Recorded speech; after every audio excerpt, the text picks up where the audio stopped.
Hola amigos, ¿cómo están? Bueno, este es el episodio 5 y la segunda parte del capítulo en el que quiero abordar el tema de la revelación. Y en este caso, bueno, como generalmente se divide en la teología evangélica, la revelación, que se lo hacen dos, quiero abordar el tema de la revelación especial. Pero antes, de alguna manera, quisiera un poquito repasar el contexto o el marco eh, que la revelación hace al entendimiento de la revelación especial, porque creo que ahí hay eh, uno de los principales problemas que tiene la teología evangélica, ¿no? Para poder conformar una teología sólida respecto a la revelación. Y creo que hace agua en esto de dividir tan tajantemente la revelación en dos, revelación general y revelación especial. Aunque de alguna manera es posible hacerlo, creo que no lo hace de manera eficiente. Y por eso, antes de abordar un poco en especial la revelación especial, valga la redundancia, quiero repasar la definición y las implicancias que la definición de la revelación general como concepto tiene, ¿no? Y lo que estuvimos viendo en el episodio anterior es un desarrollo de esta concepción de la revelación general y cómo a partir de ella de alguna manera se puede llegar al entendimiento de Dios, ¿no? Y cómo se puede llegar a comprender algunos aspectos del Evangelio y de la palabra de Dios o del mensaje de Dios al hombre eh, en su experiencia personal. Al relacionarnos con las demás personas, al relacionarnos con la naturaleza y al relacionarnos con nosotros mismos. Eh, y bueno, la definición que da José Grau, un teólogo ortodoxo evangélico español, en el curso de formación teológica evangélica en el tomo 1, en la página 68, él dice que la revelación general nos es dada en la contemplación de los fenómenos de la naturaleza y el estudio de las leyes que la rigen, en la constitución y la operación de la mente y el cuerpo humano, y en los hechos de la historia colectiva y la experiencia personal. Y citamos también los textos en los que esta definición se basa. Ahora, dijimos por un lado que la teología evangélica y sobre todo los teólogos en realidad no hacen tanto caso de esta definición porque anteponen la escritura y las concepciones, digamos, cosmológicas que la escritura tiene a la observación. Y bueno, de esto surge el creacionismo de la Tierra joven, las concepciones del alma, las concepciones escatológicas respecto del alma, lo que pasa cuando uno muere, y bueno, en algún punto se expande también a la visión, digamos, de los últimos tiempos, ¿no? Eh, pero cuando uno estudia la naturaleza o hace ciencia desde el punto de vista moderno, ¿no? Eh, y compara los postulados de la ciencia actual con los postulados, entre comillas, científicos, de una cosmovisión, digamos, bíblica literal, se da cuenta que hay cosas que no concuerdan. Por ejemplo, que el universo tenga 6.000 años, cuando la evidencia empírica, digamos, expresa de manera tajante que es mucho más viejo, por lo menos 14.000 millones. Y bueno, todo este tipo de cosas, ¿no? La concepción de cómo es la antropología, la concepción de cómo hemos construido la moral en los hechos y a lo largo de la historia, etcétera, etcétera. Y bueno, la ciencia obviamente entra en crisis con los postulados de la teología en este sentido, ¿no? Y por eso creo que el cristiano, de alguna manera, debe quizás relajarse en este aspecto de ser tan duro y tan tajante en su cosmovisión, eh, al chocarse o al enfrentarse con los postulados de la ciencia moderna. Creo que debemos adoptar, no quizás un estricto compatibilismo, es decir, no necesariamente hay que compatibilizar todo lo que la ciencia dice con lo que la Biblia dice respecto del mundo. No estoy hablando de los postulados, digamos, teológicos que se expresan en las escrituras, ¿no? Sino que estoy hablando de las deducciones del mundo físico que se hacen de la escritura. Y creo que ahí el cristiano debe dar un poco más de lugar, quizás, a la ciencia secular, porque no es el campo de estudio de él. Yo, siendo arquitecto, no puedo decirle al médico cómo debe trabajar. Puedo ponerme a investigar un poquito de medicina, pero no tengo los años de estudio, etcétera, etcétera. Por lo tanto, el médico es autoridad sobre mi propio cuerpo, de alguna manera, y es el que me manda a tomar cierta pastilla o a hacer tal tratamiento. Obviamente esto es en alguna medida relativo, ¿no? Yo me puedo poner a investigar qué pasa con determinada enfermedad y investigar quizás hasta más que un médico y tener más información. Pero no es por lo general una regla porque no tengo un entendimiento quizás tan extenso o tan contextualizado como lo tiene el médico, por lo tanto, seguramente que voy a hacer agua en algunos puntos. Eh, entonces, lo que hay que tener en cuenta es que la ciencia, hay que permitirle a la ciencia estar por sobre los postulados de la teología respecto de la concepción del mundo. Eso creo que es un paso que los cristianos tenemos que dar a un costado.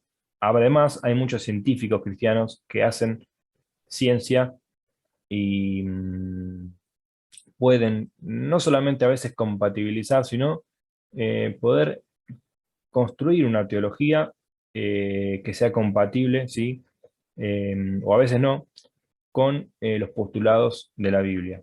Pero esto hay que hacerlo, esto se hace con una comprensión diferente, quizás sobre todo del Antiguo Testamento y del relato de la creación especialmente, y de cómo se entienden los relatos fundacionales, digamos, del ritual judío, de la religión judía, y lo digo en el sentido de las prácticas y no de la cosmovisión. Eh, lo digo así porque apelo a la religión judía como si quizás no me interesara, o no es decir, no lo digo despectivamente, ¿no? Eh, lo digo en el sentido de que la religión judía es una práctica ritual ejercida a lo largo de la historia en la antigüedad. Y bueno, en ese sentido, cuando uno entiende las implicancias de la revelación general, o cómo es entendida por esta definición que da José Grau, uno entiende que a lo largo de la historia está contenido todo lo que la Biblia relata: la vida de Jesús, la historia de Israel, la historia de la iglesia. Entonces, en ese sentido, cuando uno habla de revelación especial, generalmente en el cristianismo, ¡pum!, se pone la Biblia. Esto es la revelación especial. Pero en la Biblia, en realidad, la revelación especial es otra cosa.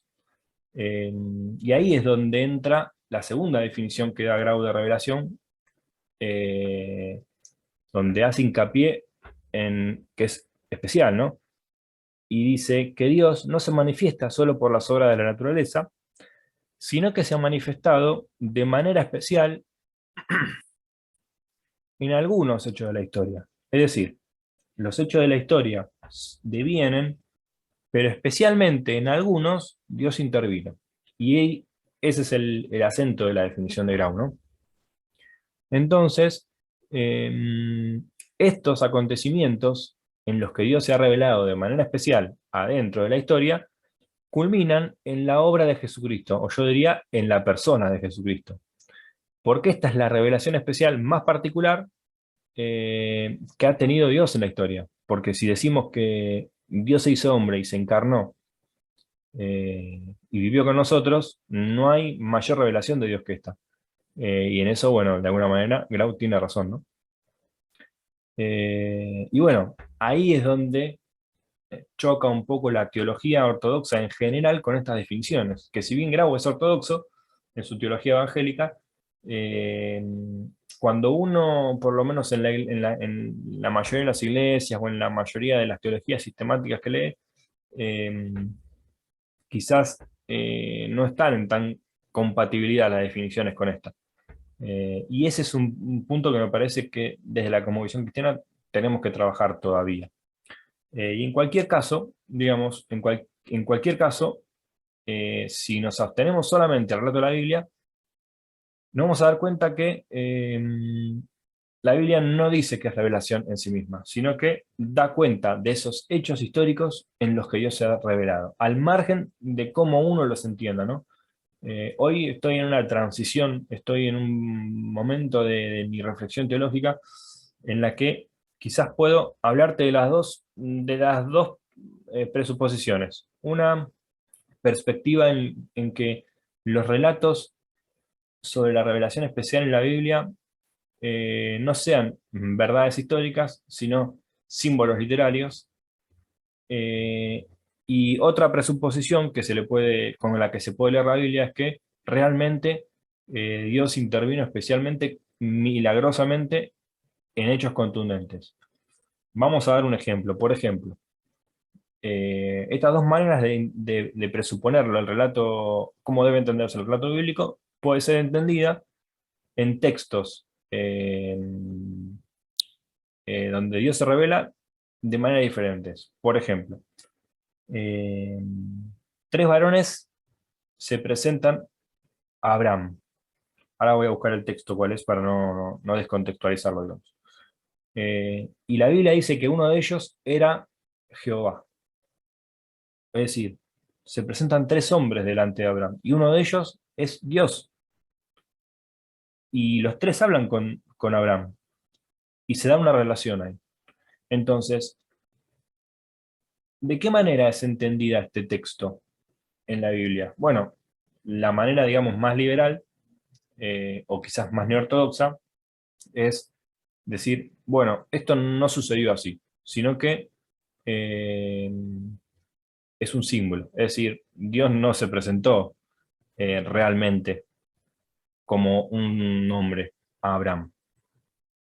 En el mejor de los casos, digamos, eh, Abraham se encontró con tres hombres y uno de ellos manifestó de alguna manera más especialmente el obrar de Dios en su vida. Es decir, le trajo una palabra, le trajo una directiva, le trajo algo a Abraham que pretende venir de parte de Dios. Y por eso en el texto de alguna manera se lee a esta persona como siendo Dios. Y una manera más radical, digamos, dentro de esta interpretación un poco más liberal o un poco más neortodoxa, es decir, que en realidad a Abraham no se les presentó a nadie, que esto es un relato simbólico en donde se inventa la persona de Abraham y obviamente se inventa la intervención de tres personas en su vida. Y a uno se le pone que es Dios para acentuar determinada información o determinado valor que la historia en sí va a transmitir, ¿no? Y esa es una manera de entenderlo. La otra manera, quizás, eh, que es la literal, digamos, y cómo la teología ortodoxa entiende hoy por hoy el texto, es que realmente, eh, obviamente Abraham existió, y que realmente se presentaron tres varones y que uno de ellos era Dios. ¿Cómo lo explica? Bueno, simplemente la teología ortodoxa evangélica dice que esto es una teofanía, es decir, o una epifanía, es decir, una aparición o una manifestación de Dios. Este hombre era de carne y hueso, era medio celestial, medio alienígena, medio... No sabemos, no se sabe, pero era Dios. Eh, y este relato vendría a ser un paralelo a... la forma de entender este relato vendría a ser un paralelo a cómo se entiende el relato de Génesis 1, donde Dios se paseaba con el hombre en el Edén y le hablaba, ¿no? Y tenía una relación directa. En este caso, digamos, son relatos como paralelos, es decir, eh, Dios tiene figura humana, Dios aparece en la naturaleza y tiene una naturaleza, digamos, adentro del propio universo. Eh, es una concepción en donde se entiende a Dios eh, como un ser que está dentro del universo y que dialoga o que puede, digamos, tener contacto con la naturaleza como la tiene el hombre. Es como una especie de semidios en realidad, o alienígena, o una figura de este tipo, ¿no? Y esta figura, sobre todo, en realidad, eh, por cómo en la literatura antigua quizás debiera entenderse más como algo mitológico, ¿no? Esta concepción de Dios. Porque en realidad, si nos ponemos estrictamente a analizar, la Biblia dice que a Dios nadie le vio jamás y que el unigénito Hijo del Padre le ha dado a conocer. Entonces, este texto, que está en el Nuevo Testamento, entra en contradicción con estos otros textos que están en el Antiguo Testamento. ¿Y cómo soluciona la teología esto? Bueno, realmente no lo soluciona, ¿no? Pero conviven estas dos apreciaciones. Entonces, yo hoy desde mi punto de vista no puedo decidirme por una concepción o por la otra. Estoy más de este lado. Estoy más pensando que existía un Abraham, que es el padre de, de los judíos, de los semitas, de, de toda una cultura del Medio Oriente y de toda una, digamos, una descendencia, una genealogía eh, hebrea, eh, que tuvo una cosmovisión personal respecto a Dios que se distanció de la cosmovisión que tenía su cultura, la cultura sumeria, en donde convivían el politeísmo, pero sí donde había quizás un Dios, digamos, por encima de todos, eh, y pasó a ser más un enoteísmo, un enoteísta, ¿no? Donde quizás Abraham sabía que había otros dioses, o por ahí creía que había otros dioses, pero él decidió obedecer a uno solo, a Jehová. Eh, y bueno, y ese Dios lo llama y lo saca de su tierra, y de alguna manera le da su palabra, le da mandamientos de cumplir, andate y hace tal cosa, yo te voy a mandar a tal lado. Y él decide vivir para este Dios que se le revela. Quizás esto es una como visión que él pudo construir en su mente y trasladarla a su familia y vivirla de esta manera, y él quiso separarse de su cultura eh, y vivir con otros parámetros de vida. eh, y las tradiciones posteriores reinterpretaron a Abraham y relataron su historia de manera, digamos, acorde a su momento, a su contemporaneidad, y lo hicieron de esta manera, con estos relatos que por momentos tienen un tinte fantástico, o un tinte mitológico. Y creo que la Biblia hay que entenderla en algún punto así.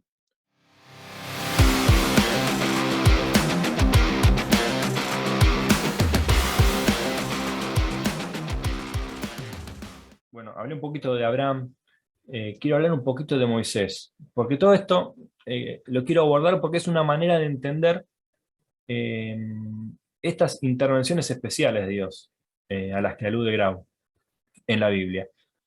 Y en Moisés, por ejemplo, eh, es mucho más fuerte las intervenciones de Dios. Porque a Moisés se le aparece a Dios se le aparece Dios en una zarza en el desierto, una zarza que no se consumía, una zarza que le llamó la atención y que desde ella Dios le habla y le dice: quítate los pies, quítate la sandalia de tus pies, porque el lugar donde estás santo es. Pero bueno, acá comienza una primera intervención de Dios en la historia, en la vida de Moisés, o por lo menos en el relato, ¿no? Y Dios saca al pueblo de Israel que estaba esclavizado en Egipto, que en ese momento no se sabe a ciencia cierta, no se puede determinar bien con certeza el punto de la historia en el que esto sucede. Y bueno, toda la construcción del relato del éxodo, de la salida de Egipto, ya sea la historia de José como la historia de Moisés en Israel, están atravesadas por circunstancias reales, históricas, que no sucedieron en ese rango de la historia bíblica, sino que sucedieron anteriormente o posteriormente, y también sucesos o hechos mitológicos de relatos paganos. Por ejemplo, Moisés y la canasta de juncos. Hay un rey sumerio que, al que le sucede igual, que porque era lindo iban a matarlo y la madre o el padre lo pusieron en una canasta de juncos y lo echaron al río y alguien lo levantó para criarlo en otro lugar. Y fue creado en un palacio, en el palacio del rey. Y bueno, esto es lo mismo que le pasa a Moisés. De alguna manera hay un paralelismo entre esta historia de este rey y, digamos, puede verse como un asiento o un eco de estas historias en la vida de Moisés. Y después, bueno, Moisés sale con el pueblo de Egipto. eh, a todo esto quiero reconfirmar, digamos, yo creo que realmente existió el pueblo de Israel, que realmente estuvo de alguna manera, no sé si esclavo realmente, pero quizás esclavo político o esclavo económico. Hoy la esclavitud se puede ser entendida, digamos, en términos de impuestos, ¿no? O sea, mientras más impuestos me pone el Estado, más esclavo soy del Estado. Y de alguna manera eso es lo que da a entender el texto, ¿no? Una esclavitud, digamos, legal, sino una esclavitud, digamos, una pseudo-esclavitud, ¿no? Que está por la vía de la imposición de los impuestos y no por la vía, digamos, de la fuerza bruta o del trabajo forzado. Aunque sí se le hacía hacer trabajo forzado según el texto. Pero quizás trabajaban de eso porque no había otro trabajo para los israelitas. Bueno, el punto es que más adelante en la vida de Moisés, eh, Moisés se va a encontrar con Dios en el monte y Dios le va a dar la ley. Y esta ley es el libro de la ley, o son las piedras de la ley que Dios mismo le da a Moisés. Y Moisés baja del monte y le da esta ley al pueblo, ¿no?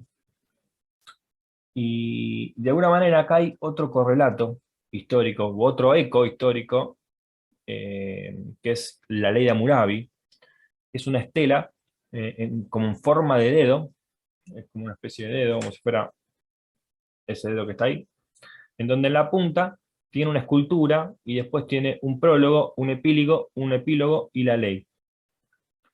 Y esta escultura es una estela que se ponía en las plazas en Sumeria para dar a conocer cuál era la ley del imperio, la ley que está imponiendo el rey.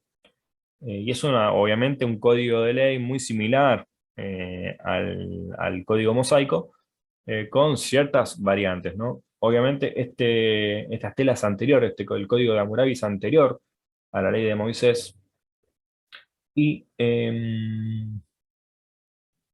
y tiene ciertas diferencias notorias.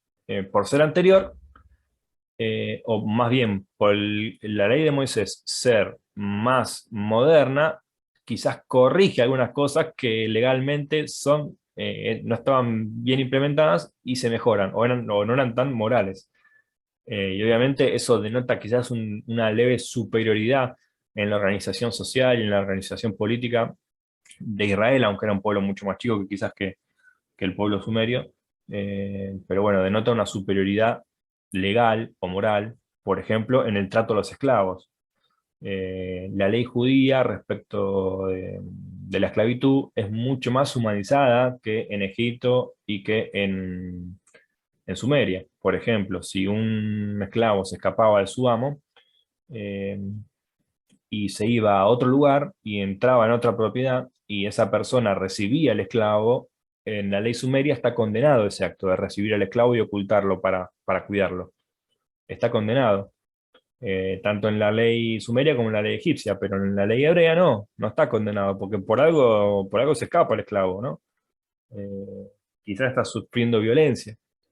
Entonces, es muy contemplativa en ese sentido la ley de Moisés.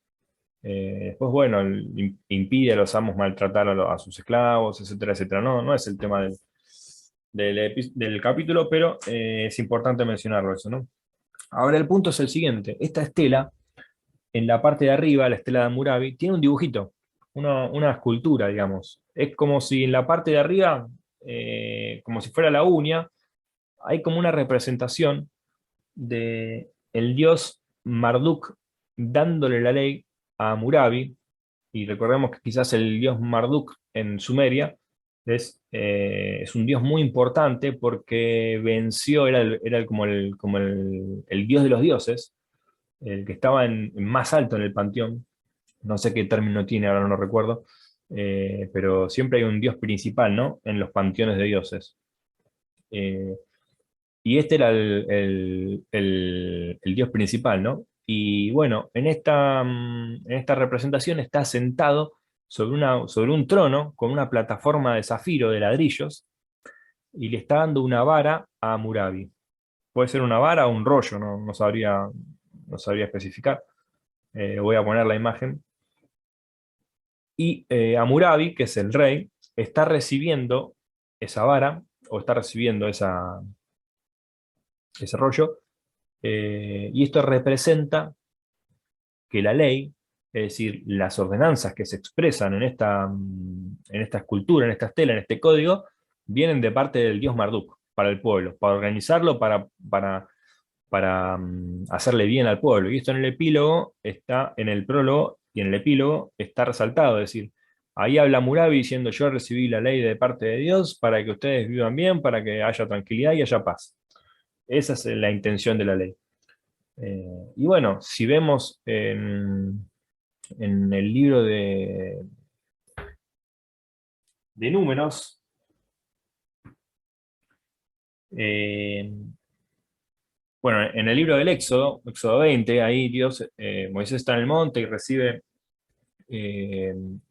la ley de parte de Dios, las tablas, los 10 mandamientos, y después baja, pero no es el único momento en el que Moisés está en el monte. Hay varios momentos en el que Moisés está en el monte con Dios y Dios le entrega la ley. Primero, la primera tabla de la ley, Moisés la rompe al ver que el pueblo ya estaba adorando a otro Dios, eh, a un becerro de oro.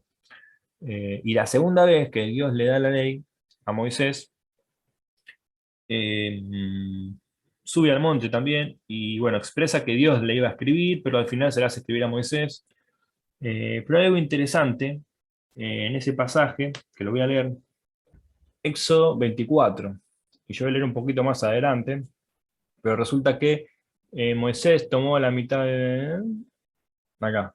Y Moisés vino y contó al pueblo todas las palabras que Jehová le había dado, y todas las leyes, y todo el pueblo respondió a una voz y dijo: haremos todas las palabras que Jehová ha dicho. Y Moisés escribió todas las palabras de Jehová, y levantándose de mañana edificó un altar al pie del monte, y puso 12 columnas, bueno, etcétera, etcétera, y roció la sangre sobre el altar, etcétera, etcétera. Eh, y bueno, y después dice que, y subieron Moisés y Aarón, y Nadab, y Abiú, y los 70 ancianos de Israel, y vieron al Dios de Israel y había debajo de sus pies como un embalsonado de zafiro, semejante al cielo cuando está sereno, mas no extendió su mano sobre los príncipes de los hijos de Israel. Y vieron a Dios, y comieron y bebieron. Entonces Jehová dijo a Moisés: sube a mí al monte, y espera allá, y te daré tablas de piedra y la ley y mandamientos que he escrito para enseñarles. Y se levantó Moisés con Josué, su servidor, y Moisés subió al monte de Dios. Y dijo a los ancianos: esperadnos aquí hasta que volvamos a vosotros, y aquí Aarón y Hur están con vosotros, y el que tuviese asuntos, acuda a ellos. Bueno, acá vemos que los ancianos y Moisés ven a Dios sentado sobre un embalsonado, o sea, baldosas, tipo ladrillos, de zafiro. Dice que había debajo de sus pies como un embalsonado, y yo voy a dejar la imagen de referencia, pero van a ver que los pies de Marduk están sobre una plataforma de ladrillos. Y bueno, es raro que se esté diciendo que las personas están viendo a Dios sentado con los pies como sobre una plataforma, ¿no? O parado quizás. Bueno, en la figura de Marduk está sentado. Pero es loco que la Biblia describa así a Dios. Digamos que de alguna manera el hecho de que no solamente el pueblo judío o el pueblo hebreo, sino otros pueblos o la mayoría de los pueblos de la historia, justifiquen o hagan descansar la ley en una autoridad divina o establezcan que la ley es entregada divinamente, por lo tanto el hombre la tiene que obedecer, es una costumbre común y es un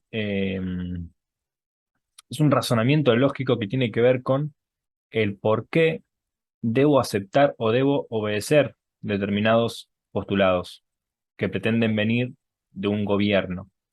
Entonces es completamente normal que pueblo judío, o el pueblo sumerio, o el pueblo egipcio, pretendan establecer una ley divina y traten de justificar el origen de esa ley eh, con relatos que tienen condimentos fantásticos o condimentos sobrenaturales. Y bueno, en ese sentido, el relato mosaico de la entrega de la ley es un relato más, pero es un relato diferente porque la cosmovisión es diferente. El pueblo está relatado desde la cosmovisión monoteísta del pueblo judío, quizás post-exílico, o quizás preexílico, yo no lo tengo tan claro. eh, pero en cambio, en la cultura egipcia o en la cultura sumeria, se lo hace desde un enoteísmo, es decir, desde una cosmovisión en la que hay un dios principal, pero también hay otros dioses. Eh, o un politeísmo, quizás, donde hay diferentes leyes establecidas por diferentes dioses en un mismo pueblo. Entonces, no es nada raro que, que el pueblo judío justifique el origen de su ley con este tipo de relatos. Ahora, la pregunta es, sabiendo que todos los pueblos en la antigüedad justificaban sus leyes con relatos de este tipo, ¿por qué los cristianos creemos tan literalmente que es así? Esa es la cuestión. O sea, si a mí me presentaron desde chico este relato y yo siempre lo creí literal. Pero ahora me doy cuenta de grande que hay diferentes relatos parecidos, con las mismas intenciones de justificar la paz social, digamos, el orden, en cierta medida, ¿no? Porque estas leyes no son garantes de un verdadero humanismo o de una verdadera moral o del cumplimiento de la palabra de Dios verdadera. Si bien todos los códigos tienen leyes más o menos morales, quizás hay aspectos de las leyes donde no hay moralidad. Bueno, como decía, eh, no sé si lo dije o no todavía, cómo es la ley, eh, como la ley hebrea o mosaica respecto a la esclavitud. Entonces, es un proceso y hay un progreso en la confección de las leyes de los pueblos. Y bueno, el relato de Moisés y de la ley, de la entrega de la ley, creo que da cuenta de eso. Y no debemos, para mí, entenderlo de manera literal, es decir, no debemos creer que realmente sucedió así. Pero bueno, eso es la perspectiva de cada uno también, ¿no? El problema es que la Biblia, o por lo menos estamos hablando ahora del Antiguo Testamento, presenta diferentes imágenes, diferentes maneras de definir a Dios. Por ejemplo, ya en Génesis 1, Dios manda que las cosas sucedan y las cosas suceden, como cuando un rey manda. Un rey manda, bueno, tráiganme tal cosa, tráiganme tal otra, hagan esto, hagan lo otro. Y las cosas se hacen. Y en el capítulo 2 y en el capítulo 3 vemos a Dios de otra manera, vemos a Dios haciendo. Vemos a Dios que crea al hombre del polvo de la tierra, que agarra polvo, que le da forma, lo hace como una escultura y le da vida. Y después vemos que lo duerme y lo opera y abre el costado de Adán, y de ahí crea una mujer. Es decir, ahí ya no es un rey mandando y haciendo, sino que es una figura que está metida dentro del cosmos y está haciendo cosas, ¿no?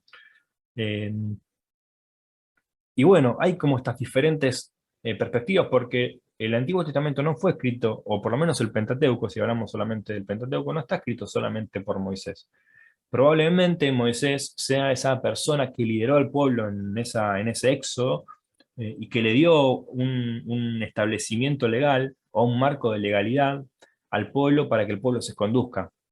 Y se terminó, y la tradición, digamos, judía, sobre todo la faceta monoteísta del judaísmo, el judaísmo es monoteísta, lo que pasa es que eh, el pueblo en su corazón también adoraba a otros dioses, y eso lo vemos a lo largo de todo el Antiguo Testamento, ¿no? Como el pueblo continuamente adora a otros dioses y se inclina a otras figuras, a otras deidades. Y bueno, el pueblo tiene esta lucha constantemente, ¿no? Pero la historia de la Biblia está contada desde el punto de vista del monoteísmo, del punto de vista del Dios Jehová, ¿no? Y esta es la tradición, digamos, que propone un lente o propone una óptica de ver la historia. Quizás la historia no es tan así como la cuenta el libro, pero evidentemente esta cosmovisión o esta manera de entender a Dios es de Dios y es utilizada por el Dios verdadero para revelarse al hombre en la historia. Y ese es el punto que hay que entender de la Biblia. Eh, Creo que el hombre va descubriendo, de alguna manera en sus experiencias, en la revelación general, en su relación consigo mismo también, ¿no? Eh, Va descubriendo cosas sobre Dios y va reflexionando, y a medida que va descubriendo más cada una de estas tres cosas, el otro, la naturaleza y uno mismo, va haciéndose una idea más fuerte, más grande y quizás más profunda de Dios, de su propósito, de cómo uno debe vivir y cómo uno debe pararse ante esto que observa. Y creo que esta experiencia o este progreso en este conocimiento está en la Biblia, digamos, expresado en términos de este tipo de religión.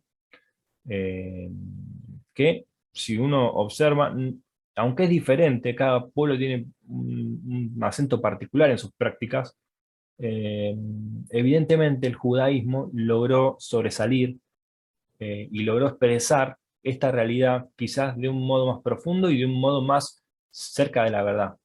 Y es por eso que de alguna manera entiendo yo la revelación, la verdadera revelación especial de Dios, que es Jesucristo, ha decidido enmarcarse en este contexto. Eh, Ha decidido, digamos, venir al hombre en el contexto de la religión judía. Y de alguna manera también, no quiero todavía empezar con Jesús, quiero dejarlo un poquito más adelante, pero sí decir que él vino a demoler ciertos aspectos de la religión eh, judía y de la religión, cualquiera sea, eh, en su vida. Porque, por ejemplo, hay un texto que dice que, donde Jesús dice, el sábado fue hecho para el hombre, no el hombre para el sábado. ¿Qué está queriendo decir? Que la ley es útil al hombre, que el código moral que rige la vida del hombre debe estar en función de él, en función de su bienestar, en función de los propósitos que Dios tiene para con él, y no el hombre al servicio o esclavo de esa ley. Eh, y de alguna manera la religión judía, en el momento de Jesús, había llegado a este punto, donde la ley, el código ritual, religioso, el código político, bueno, político quizás antes, quizás más en la época de Salomón y en esas épocas, porque ya en la época de Jesús, digamos, gobernaban más los romanos. Pero desde el aspecto legal, desde el aspecto legal religioso, las leyes oprimían al pueblo y le demandaban al pueblo una serie de sacrificios que no todos podían cumplir y que lo llevaban adelante los fariseos nada más, que ellos vivían de la gente, de los diezmos de la gente, porque no tenían trabajo, vivían eh, como los levitas, como los sacerdotes, mantenidos por el pueblo. Y bueno, ellos obviamente podían cumplir todas las leyes rituales, pero el pueblo de a pie no, los pescadores no podían cumplir con todas las cosas. Por ahí el sábado estaban pensando que no tenían comida y no tenían que trabajar por el sábado. Y entonces ahí empezaban los conflictos, ¿no? Y ahí entra una frase de Jesús, bueno, ¿conviene hacer un bien en el sabbat o me quedo quieto? Curar, dar la vida, ¿conviene en el día de reposo? O el día de reposo que Jesús le mandó a sus discípulos, bueno, espiguen, cosechen espigas para comer. O no me acuerdo bien cómo era el relato, pero no podían hacer eso ese día. Y lo hicieron. ¿Por qué? Porque tenían hambre. Entonces, creo que ahí viene el tema del día de reposo, esa frase. Pero bueno, Jesús va a quebrar con la religión, con el rito religioso, con la religión mal entendida y digamos, el concepto negativo de religión, ¿no? Pero volviendo a Moisés y volviendo a esta dicotomía de concepciones y que no solamente el texto está construido por un solo autor, sino por varios y con visiones diferentes, eso se ve en el contraste que hay en los relatos de la creación en Génesis 1 y Génesis 2, en la forma de ver a Dios en cada uno de los dos, y se puede ver, bueno, cuando uno ve los evangelios, de alguna manera también ve diferentes perspectivas de la persona de Jesús y las historias contadas de maneras diferentes, de hecho, casi irreconciliables. Después voy a tratar de mostrar algún relato en el que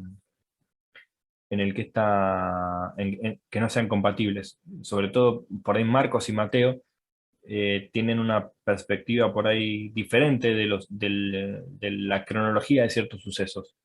Eh, y bueno, y el emplazamiento también de algunos hechos. Pero, por ejemplo, en Números, cuando Moisés golpea la roca y Dios le dice que le hable a la roca y Moisés la golpea, que generalmente las predicaciones en la iglesia se dice, bueno, Dios le dijo una cosa y Moisés hizo otra. Pero esto está en Números 20, pero si uno va a Éxodo capítulo 17, Dios sí le dice que golpee la roca. ¿Dónde está? Acá. Y aquí yo estaré delante de ti sobre la peña en Horeb, y golpearás la peña, y saldrán de ellas agua, y beberá el pueblo. Y Moisés lo hizo así, en presencia de los ancianos de Israel, y llamó el nombre de aquel lugar Mayá y Meriba. Bueno, eh, vemos que acá en Números 20 y en Éxodo 17 se relata el mismo hecho. Y en Génesis 1 se relata la creación del hombre, y en Génesis 2 también se relata la creación del hombre. Y constantemente, a lo largo del relato veterotestamentario, las cosas se cuentan más de una vez y hasta tres veces. Y por ejemplo, la matanza de Goliat, que David la hace, ya había matado a un gigante antes, y en términos parecidos. Entonces, puede verse cómo el relato se va construyendo a partir de ecos, ¿no? Y de relectura de situaciones.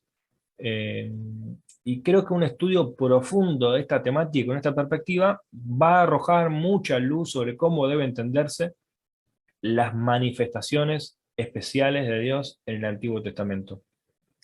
Pero bueno, voy a dejar, digamos, este tema de la concepción de cómo se entiende la revelación, los hechos especiales en los que Dios interviene, a un lado, para poder avanzar con el tema de revelación, ¿no? Pero ya sea que lo entiendas de una manera o de otra, la Biblia no demanda hacer revelación en sí misma, sino que la Biblia expresa, o más bien manifiesta, que si Dios intervino sobrenaturalmente en la historia, lo hizo en hechos determinados y no específicamente en el libro en sí. Es decir, el libro no es revelación, sino que la revelación son hechos milagrosos en la historia de la humanidad que se dan en el marco de la religión judía específicamente. Es decir, Dios no intervino especialmente, desde la Biblia, ¿no? En otros pueblos. Dios llamó a su pueblo y eso es totalmente coherente con la cosmovisión eh, de los pueblos en la antigüedad. Cada pueblo tenía su Dios, eran enoteístas, sabían que los otros pueblos tenían otros dioses, pero ellos adoraban a uno.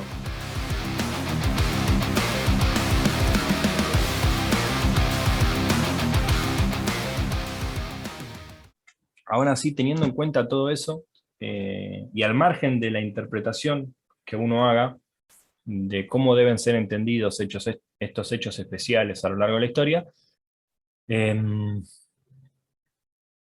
voy a tratar de sistematizar o catalogar estos hechos que la Biblia registra o que la Biblia dice que sucedieron, aunque, como decimos, pueden ser entendidos esto de otra manera. Empiezo. La primera categorización de estos hechos especiales pueden ser la siguiente: manifestaciones de naturaleza objetiva y sensible, es decir, hechos que se dan en la naturaleza. Por ejemplo, si vamos al relato, la zarza que Moisés vio, el hombre que habló con Abraham, o con Adán, depende si se entiende literal todo esto, eh, el hacha que flotó en el agua, que hizo flotar Eliseo, eh, la carroza, los carros de fuego y el torbellino que arrebatan a Elías. Ahora vamos a hablar de Elías, eso me lo comí, ahora lo vamos a hablar un poco.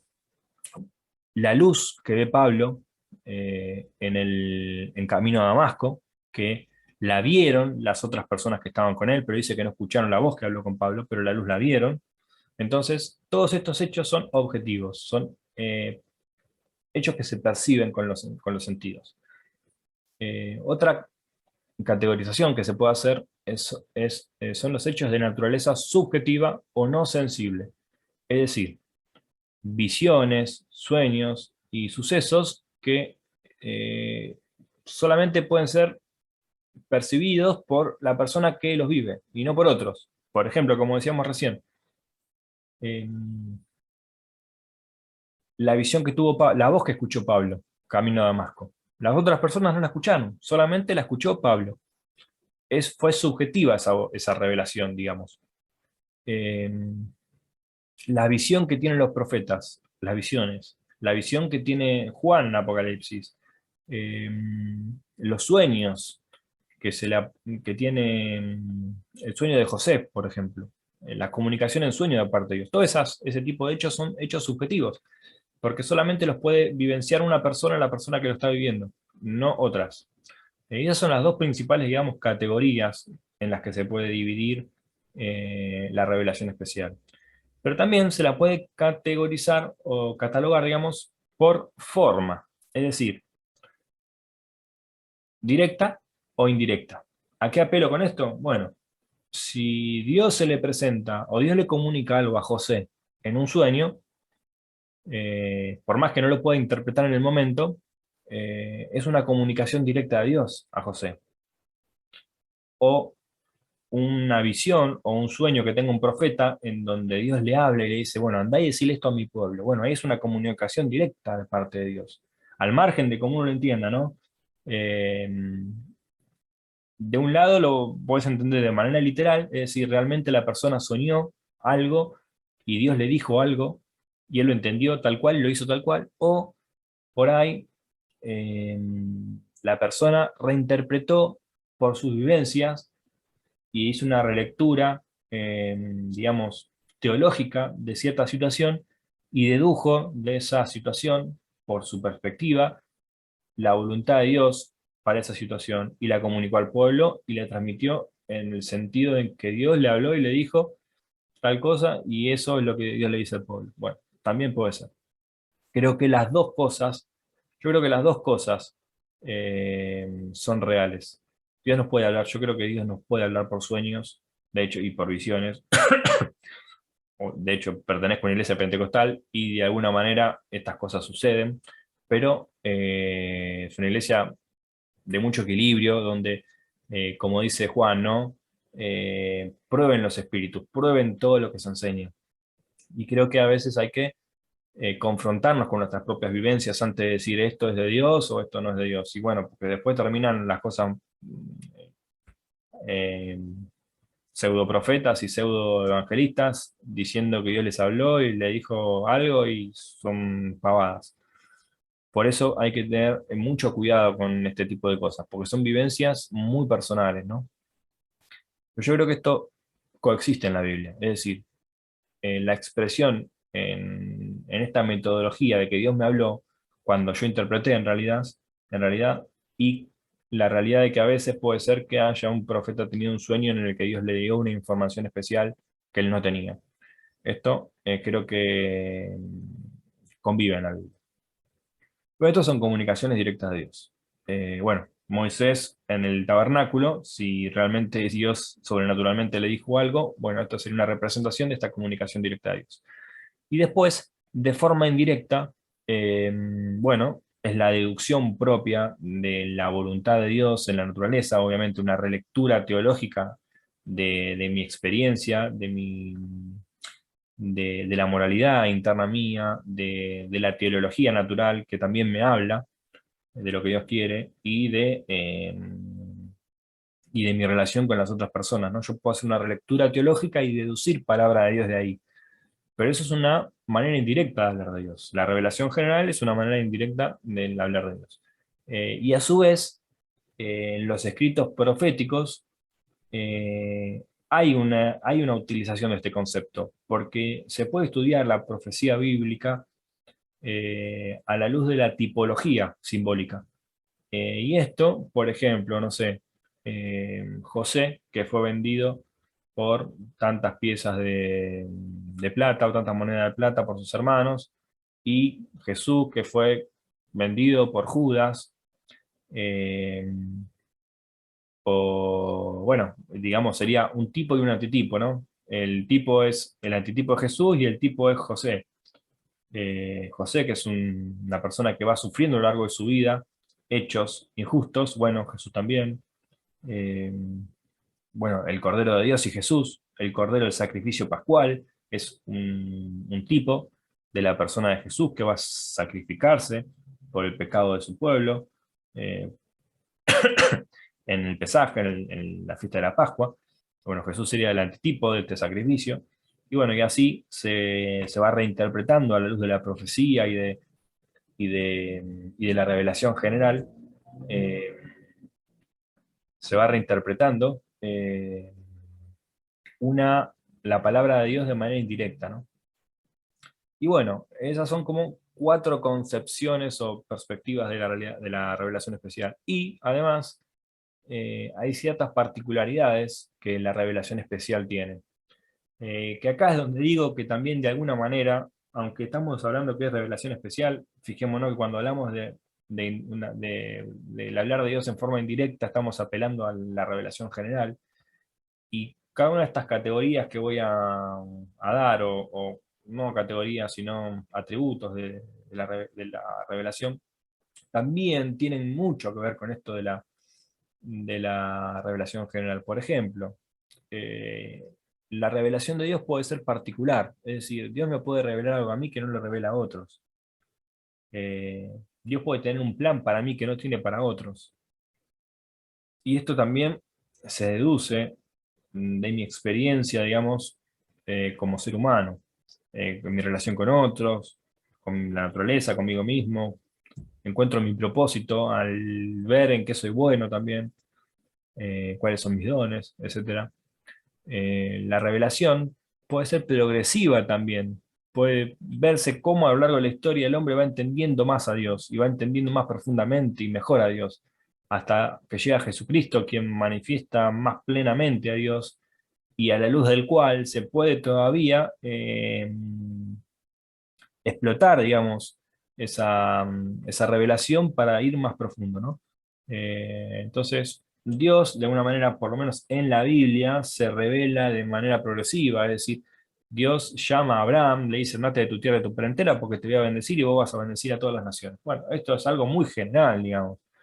Pero después, a Moisés, Dios le dice que iba a levantar un profeta, que a él van a tener que oír, que iba a ser como él, y que él iba a bendecir mucho a su pueblo, y también iba a bendecir a las demás naciones. Y después en Isaías dice que el siervo sufriente que va a sufrir por su pueblo, que va a llevar su enfermedad, que va a cargar con su pecado, ¿no? Y ahí se va desplegando, a medida que va pasando el tiempo, el plan de redención de Dios para con la humanidad. Y se termina de constituir, digamos, el mensaje del Evangelio, ¿no? Que sería la comprensión, digamos, sistematizada de lo que Dios quiere decir en la revelación especial. Pero bueno, esta es otra manera de entender otro atributo de la revelación. La revelación puede ser máxima, porque Jesús es la revelación máxima de Dios, no hay hecho de la historia, no hay persona según la Biblia, que haya manifestado mejor a Dios. Y de eso quiero hablar un poquito después. Él es la palabra de Dios, ¿no? Dice la Biblia, el texto. Él es el Logos. Bueno, la revelación es continua. La revelación general está ahí, siempre podemos acceder a ella y siempre podemos tener relación con ella y deducir de ella la palabra de Dios. Nuestra experiencia con los otros y con nosotros mismos es continua, por tanto la revelación está ahí y es continua. Ahora, cuando uno dice la revelación especial es continua, y acá entra un poco el debate teológico de continuismo y cesacionismo, ¿no? eh, los dones, los dones milagrosos que tenía Pedro, que tenía Juan, que tenía Pablo, que tenían los profetas de la iglesia primitiva, ¿están vigentes hoy? Bueno, yo creo que sí. Yo creo que de alguna manera estas experiencias eh, extraordinarias de sanidades, de hechos sin explicación, siguen pasando. Lo que pasa es que determinados grupos cristianos lo entienden de una manera y determinados grupos cristianos lo entienden de otra. Por ejemplo, eh, iglesias más tradicionales como los Hermanos Libres o los Bautistas No Renovados entienden que estos dones de sanidades y milagrosos que la Biblia describe en el Nuevo Testamento ya no están vigentes. ¿Por qué? Porque como tenían un propósito, que es hacer crecer a la iglesia, darle respaldo autoritativo a la iglesia, hasta que se forme el canon de la Biblia, donde la verdad y la palabra de Dios queda absolutamente sellada y todos pueden acceder a la palabra de Dios por medio de la Biblia. Hasta ese punto los dones están, y después de ahí desaparecen progresivamente, ahí lentamente. Pero, ¿qué pasa? Los milagros de sanidad siguen sucediendo hoy. Todos conocemos a alguna persona que se ha sanado de cáncer, eh, que tenía un cáncer terminal y de repente se sanó. Quizás con una terapia, quizás con un hecho inexplicable, o con una remisión espontánea, que ahora al milagro se le llama así, remisión espontánea del cáncer. Eh, pero el hecho es que eso sucede. ¿Y cómo lo explica el sensacionismo esto? Bueno, son hechos, intervenciones milagrosas de Dios. Listo, perfecto. Pero los que no son cesacionistas y son continuistas, se basan en que el texto no da un poder al hombre para hacer estos hechos, sino que el que ejecuta estos hechos es el Espíritu de Dios. Es Dios siempre, por medio y por vehículo humano. Es decir, Dios, Jesús, en los relatos evangélicos, sana personas, pero aunque tiene poder para sanar a una persona, a veces parece no tenerlo porque la persona no tiene fe, o parece estar impedido el poder de Jesús por la fe de la persona, por la incredulidad de la persona. Y, y esto nos habla de la naturaleza de estos hechos milagrosos de Dios y cómo deben ser entendidos o cómo deben ser comprendidos los milagros. Eh, yo no tengo una visión cerrada respecto al tema. Creo que hay dos maneras de verlo. Una es, al margen de si la persona tiene o no capacidades para sanar, capacidades de hacer milagros, que eso yo creo que no es así. El mismo movimiento pentecostal, bien explicado, eh, no lo toma de esta manera, sino que el ser humano es el vehículo que activa ese hecho o prepara a la persona, la fe de la persona, para que Dios obre de manera milagrosa, ¿no? Eh, entonces, la naturaleza del hecho, ¿cómo es? Bueno, la, la naturaleza de los milagros hoy, por lo general, son definidas como violaciones a las leyes de la naturaleza. Yo no creo que esa sea la mejor definición del término milagro. Quizás los milagros o estos hechos sobrenaturales que experimentamos y que vivimos no tengan que ser definidos como una violación a la ley de la naturaleza, sino que son sucesos que tienen una naturaleza y una mecánica dentro de la realidad que nosotros todavía no conocemos, pero que se manifiestan en el contexto de una interpretación, digamos, teológica de la realidad. Es decir, si yo oro y clamo a Dios por mi hijo, por una enfermedad o por algo que tiene, y mi hijo se sana, eh, yo puedo decir que Dios violó las leyes de la naturaleza y transformó él algo en su cuerpo. Pero también puede ser que Dios, en su soberana voluntad y en su soberana providencia, haya programado al cuerpo de mi hijo por medio de su ADN para en tal momento de su vida activar determinada célula, determinada información que tiene en su cuerpo y que sane de manera eh, acelerada cierta parte de su organismo.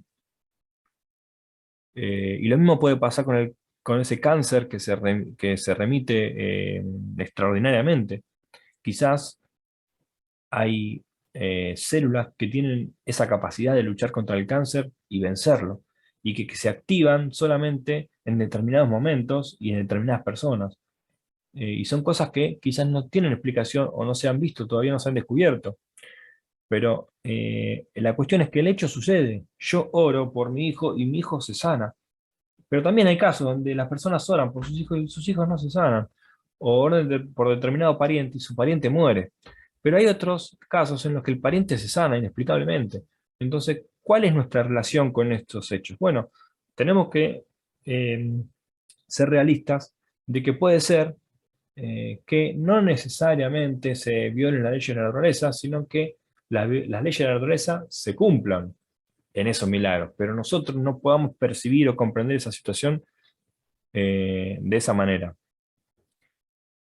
Pero la cuestión es que estos hechos están, y que estos hechos de alguna manera fueron parte del ministerio de Jesús, donde Jesús, por su poder, por su vivencia, por lo que desataba en la gente, producía estas cosas, ¿no? Estos milagros, estas sanidades. Y en ese sentido, cuando uno comprende eh, que el hombre en sí no es que tiene ese poder para hacer las cosas, sino que Dios tiene el poder en el hombre para que el hombre las viva, según su soberana providencia y su determinación, y el hombre tiene que ir descubriendo y tiene que ir relacionándose en fe con esos hechos, y esos hechos van sucediendo no conforme a la fe de la persona, conforme al plan de Dios para con la persona, y todas esas variables y otras que pueden existir confluyen en que existan o en que no existan los milagros, o que los vivas o que no los vivas. Y creo que así debe ser entendido la sobrenaturalidad que plantea la perspectiva teológica de Jesús. Eh, y así creo que es correctamente entendida en el movimiento pentecostal y es mal entendida quizás en el movimiento cesacionista, en las teologías cesacionistas, por lo cual, bueno, entra en un choque teológico con los pentecostales, ¿no? Con los hermanos pentecostales, de los cuales yo formo parte hoy. Hoy yo, si bien no me gusta, hoy ya no me gusta eh, caracterizarme o catalogarme con determinada denominación, creo que todas las denominaciones tienen su riqueza, todas las teologías tienen su verdad, su riqueza y su grado, no su verdad, sino su grado de acercamiento a la verdad. Y de todas podemos sacar algo bueno. Y de los hermanos libres vas a sacar algo bueno, de los pentecostales vas a sacar algo bueno, y de los bautistas vas a sacar algo bueno, de los católicos vas a sacar algo bueno, pero también de los católicos puedes sacar cosas malas y criticables, de los hermanos libres, de los pentecostales. Estamos en un proceso, no somos perfectos como humanos, y la Biblia, de alguna manera, da cuenta de eso, ¿no? Ninguna persona utilizada por Dios, más que Jesús, fue 100% justa, 100% santa, aunque se la catalogue como santa y justa. Eh, Ningún hombre, salvando a Jesús, pudo vivir eh, la santidad plena de Dios. Todos tuvieron sus errores, sus miserias, y la iglesia de hoy, aunque es santa, también tiene sus miserias, tiene sus errores, tiene sus abusos, y por eso tenemos que comprender nuestra relación eh, con la revelación, con nuestra propia miseria, con nuestro pecado, y ser humildes y humillarnos en la presencia de Dios, eh, para poder corregirnos, para poder darle lugar a su palabra, y poder aplicarla a nuestra vida, y para conformar nuestra vida a la imagen de aquel que la creó, a la imagen de Dios, a la imagen que Jesús nos transmite de Dios, que esa es la mejor manera de vivir para el hombre, ¿no? Y esa es la intención, o el propósito de la revelación, es mostrarnos cómo debemos accionar en nuestra vida, cuál es el propósito de Dios para nosotros. Ese es el objetivo de la revelación de Dios. y el objetivo de la revelación especial, si la entendemos como distinta de la revelación general. Y bueno, para terminar de describir un poquito los aspectos de la revelación, estamos hablando de la revelación continua. Eh, También está la revelación futura, es decir, revelación que no ha sido dada, y eso tiene que ver con la progresividad de la revelación, entra en disonancia con la continuidad de la revelación, y se relaciona también con la revelación particular o la revelación máxima, porque bueno, hubo un momento de la historia en donde Jesús no se había manifestado, entonces esa revelación máxima de Dios estaba por venir.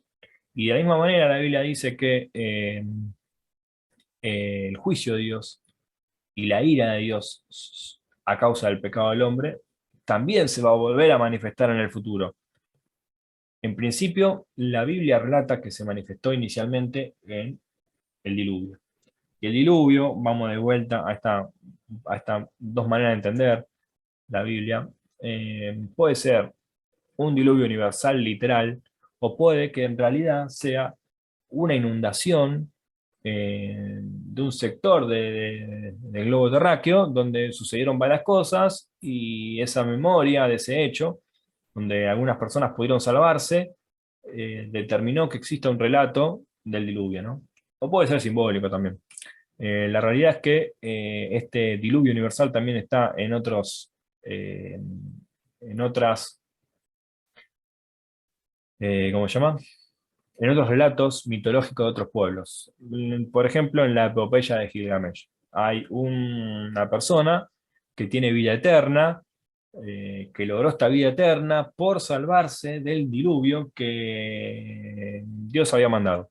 No se sabe por qué.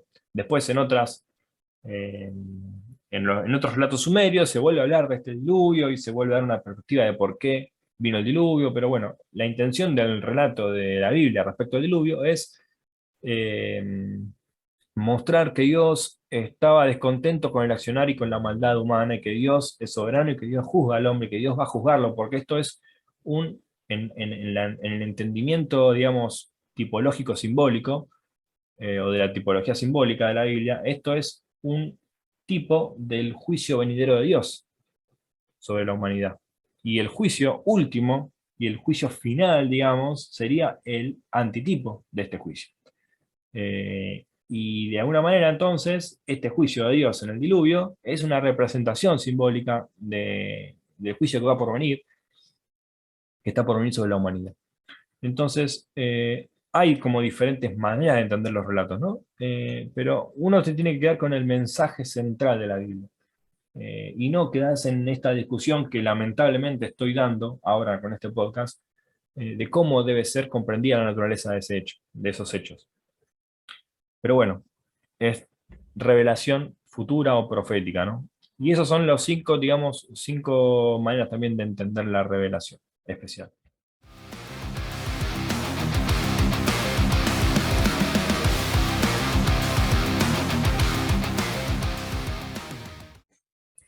Quiero por ahí reflotar algo que vengo diciendo y vengo martillando, digamos, en el podcast, pero ¿por qué no debe ser entendida la revelación, la Biblia como revelación en sí misma? Y bueno, ya hablé un poco de cómo Jesús usaba el término palabra de Dios, cómo entendía la revelación y cómo eh, distingue en su concepción los términos de escritura, revelación, palabra de Dios, etcétera. Y creo que, bueno, Juan 5 verso 37 al 39 es determinante para tener esta comprensión de por qué no debe ser entendida la escritura como revelación en sí misma. Pero también estuve diciendo a lo largo de este capítulo que no necesariamente las revelaciones especiales o intervenciones especiales relatadas por la Biblia a lo largo de la historia sean verdaderas. Y ahí es donde, bueno, Karl Barth, un teólogo muy famoso, dice que no tenemos ninguna seguridad de las revelaciones en el Antiguo Testamento, y por lo tanto la revelación fundamental para construir una teología tiene que ser Jesucristo. Pero al margen de eso, a lo largo de estas revelaciones especiales, en ninguna se nos dice que la Biblia o la palabra, la escritura o la ley deba ser entendida como una revelación en sí misma. La ley escrita, ¿no? Si hablamos de la ley escrita en el corazón del hombre, bueno, ahí es otro cantar porque estamos hablando de la revelación general.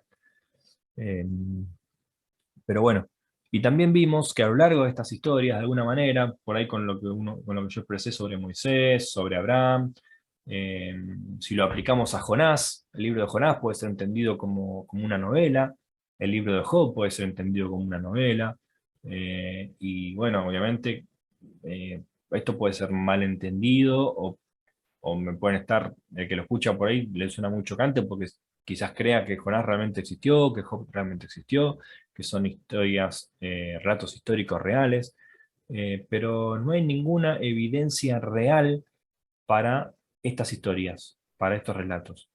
Y pueden ser entendidos como narraciones novelescas, pero teológicas, que tienen un mensaje de Dios, un mensaje teológico muy profundo. Y eso sí, eso es una realidad. Y de ahí, por medio de estos escritos, ya sea el de Job o el de Jonás, podemos encontrar también, o podemos ser llevados a la palabra de Dios, ¿no? Eh, pero ¿por qué hago alusión a esto? Bueno, quizás se pueda ver también en Elías, ¿no? Aunque Elías, el relato de Elías pretende ser un relato histórico porque está dentro de las crónicas, está dentro de, de la historia de los reyes, de la historia de los profetas, digamos, en vinculación, profetas preexílicos, con vinculación con estos reyes y con la historia del pueblo. También está esto de los relatos fantásticos en la vida de Elías, o sea, para dar una noción de por qué pueden ser entendidos como fantásticos, si ustedes se fijan en el capítulo 21 de Crónicas, eh, Elías le escribe la carta a un rey. Esto está en el verso, segunda Crónicas 21:12, donde dice, y llegó una carta del profeta Elías que decía, Jehová, el Dios de David, tu padre, ha dicho así, por cuanto no has andado en los caminos de Josafat tu padre, ni en los caminos de Asa, rey de Judá, sino que has andado en el camino de los reyes de Israel, y has hecho que fornicase Judá y los moradores de Jerusalén, bueno, etcétera, etcétera. Ahí Elías está profetizando contra un rey por medio de una carta. Y bueno, le está cantando las 40, como quien dice, sobre las cosas que estaba haciendo mal. Pero la cuestión es que el rey al que le manda la carta vive o tiene su reinado en un periodo posterior al del arrebato de Elías. Es decir, el rey que vivía cuando Elías fue arrebatado era el padre de este rey. Y cuando Elías es arrebatado, digamos, continúa su ministerio profético Eliseo. Eh, entonces, ¿cómo puede ser que Elías haya sido arrebatado y después, más adelante, llegue una carta de él al rey? Bueno, evidentemente hay una razón por la que los escritores judíos quieren resaltar la intervención histórica de Elías como profeta, ¿no?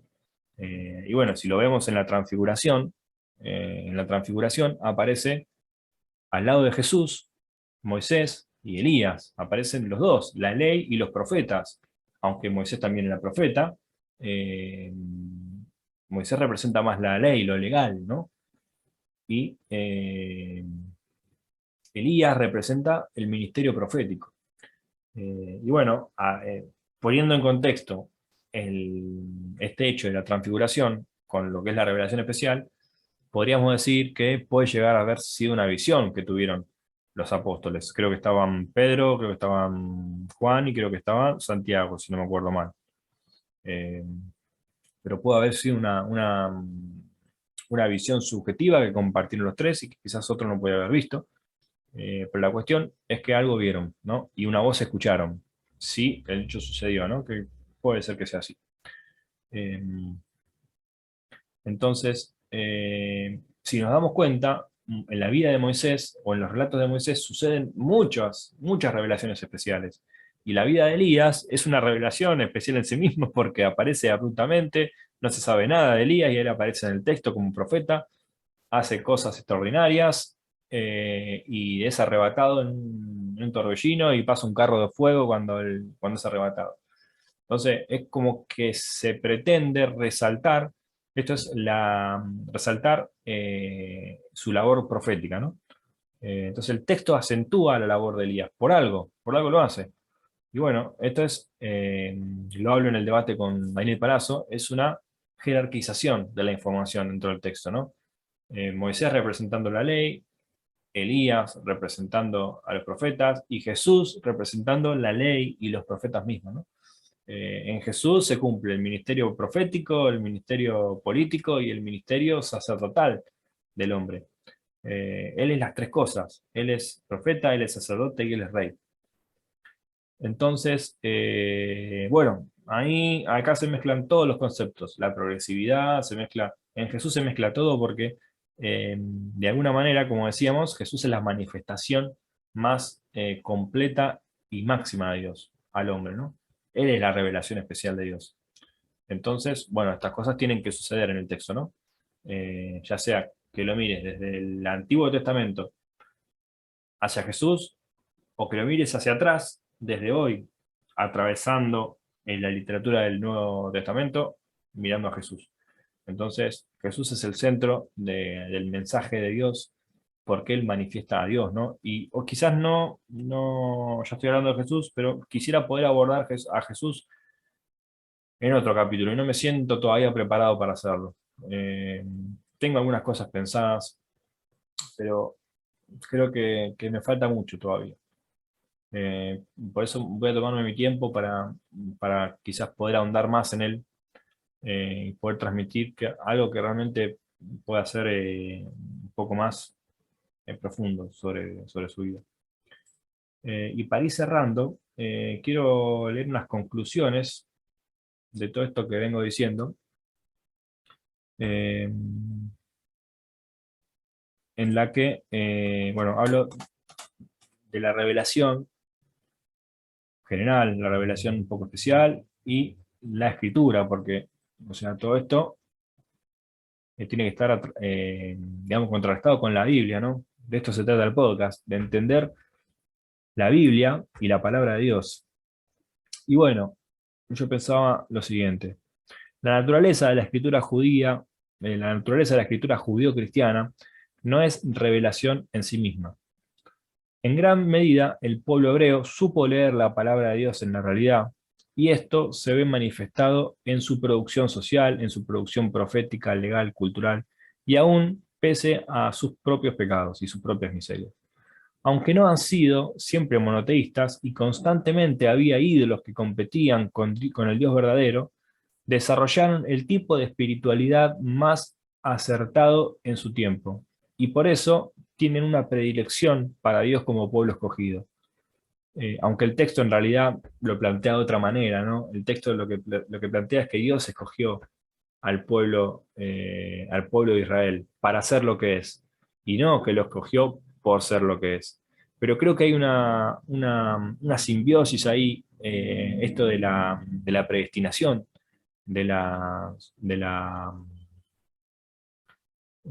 libre albedrío, esta dicotomía en la teología, calvinismo-arminianismo. Creo que es algo que estaría bueno tratarlo también, pero creo que desde el punto de vista humano tenemos que entender que la historia se va desarrollando por la voluntad del hombre, pero a su vez esa voluntad del hombre está determinada por un plan divino y de alguna manera está intervenida también por su Espíritu Santo. Entonces, confluyen todas las cosas. Y por eso creo que desde la perspectiva del análisis de cómo se construye la teología en el Antiguo Testamento, creo que puedo hacer esta afirmación, ¿no? De que Dios tiene una predilección por ellos, porque ellos, quizás ayudados por Dios también, ¿no? Si fueron escogidos, si fueron realmente, si hubo una intervención especial de Dios para que el pueblo de Israel sea Israel, bueno, en ese caso tengo que dar vuelta a la frase. Pero creo que también hay hay una relectura quizás de Abraham, quizás que empieza con Abraham y con los pueblos de tendencia monoteísta, sobre la realidad, una relectura de la realidad que va conformando un contexto social y un contexto religioso, para entender a Dios, ¿no? Y progresivamente acercarse más a Él. Y por eso la frase la construyo así. Pero bueno, es discutible, ¿no? Ahora, Dios determinó así la historia, para dar un marco y un contexto para su encarnación y manifestación más importante en la persona de Jesucristo. La revelación, entonces, es la base sobre la cual debemos hacer teología, es decir, no dar una palabra sobre Dios, sino entender e inferir la palabra de Dios en la naturaleza física, en la naturaleza biológica, en la experiencia social, en nuestra propia conciencia, en nuestra razón y en nuestra sensibilidad. Y también teniendo en cuenta las posibles intervenciones sobrenaturales de Dios en nuestra realidad, porque hay cosas que no podemos explicar. Y nuestro conocimiento en realidad nunca va a poder explicar todo. Así que hay un espacio gris ahí para la intervención divina, para el obrar del Espíritu Santo. No un espacio gris, sino un espacio de misterio, ¿no? Porque en nuestra miseria y en nuestra limitación no podemos llegar a entender completamente a Dios y no podemos llegar a comprender absolutamente su revelación. Entonces, la Biblia es un registro literario, cultural ilimitado que da cuenta de este ejercicio a lo largo de la historia. Es un testigo parcial de la inspiración y por lo tanto en alguna medida referencial y conceptual para la construcción de la estructura teológica teórica que hace el ser humano sobre Dios. La clave para construir una teología sana, desde este punto de vista, es encontrar el balance adecuado a la hora de considerar cuánto hay de revelación general y cuánto hay de revelación especial en la realidad, y por consiguiente en las escrituras. Esta cuestión de medidas también, lógicamente, debe ser tenida en cuenta al hablar del balance entre la inspiración y la iluminación y el canon y la utilidad, que eso lo vamos a ver en episodios más adelante. Así que hasta acá el quinto episodio de la palabra de Dios en la Biblia. Espero que les sea útil y que les sea de bendición.